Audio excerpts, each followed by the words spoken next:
கர்த்தர் நல்லவர், அவர் கிருபை என்றும் உள்ளது. கர்த்தருடைய நாமம் மகிமைப்படுவதாக.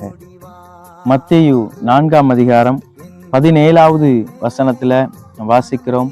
மனம் திரும்புங்கள், பரலோக ராஜ்யம் சமீபித்திருக்கிறது என்று பிரசங்கிக்க தொடங்கினார்.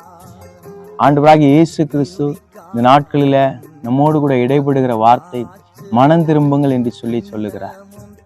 நாம் பரலோக ராஜ்யத்துக்கு செல்லுவதற்கு மனம் திரும்புதல் அவசியமா இருக்கிறது. மனம் திரும்புகிற ஒரே பாவி நிமித்தம் பரலோக ராஜ்யமே சந்தோஷப்படுது என்று ஆண்டவர் சொல்லுகிறார். நாட்கள்ல நாம் நம்முடைய பிரயாசம் பரலோக ராஜ்யத்தை குறித்து இருக்க வேண்டும் என்று சொல்லி கர்த்தர் விரும்புகிறார். இந்த பரலோக ராஜ்யத்திற்கு நாம் ஆயத்தமாவதற்கு மனம் திரும்பல் மிகவும் அவசியமாய் இருக்கிறது. நாம் இந்த உலகத்துல என்ன காரியங்களை செய்தாலும் தேவனுடைய பார்வையில நாம் நீதிமான்களாக்கப்படுவதற்கு இந்த மனம் திரும்புதல் அவசியமாய் இருக்கிறது. இந்த நாட்களிலும் கூட நம்ம ஞானஸ்தானம் எடுத்திருக்கலாம், அல்லது சபைகளுக்கு அநேக ஆண்டுகள் போகலாம், அல்லது அநேக காரியங்கள்ல சபைகளில் ஈடுபடலாம். ஆனால் மனம் திரும்புதல் இல்லை என்று சொன்னால் நாம் பரலோக ராஜ்யத்துக்குள்ள பிரவேசிப்பது கடினம்.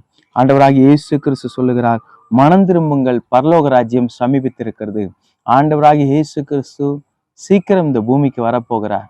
எனவே ஒருவேளை எந்தெந்த காரியத்துல நாம் மனம் திரும்பாமல் இருப்போமோ, நாம் அந்த காரியங்களில் மனம் திரும்பி ஆண்டவரே என்னை மன்னியும் என்று சொல்லி இன்றைக்கு கேட்போமானால் தேவன் நிச்சயமாக மன்னித்து இந்த பரலோக ராஜ்யத்திற்கு நம்மை ஆயத்தப்படுத்த வல்லமுள்ளவராக இருக்கிறார்.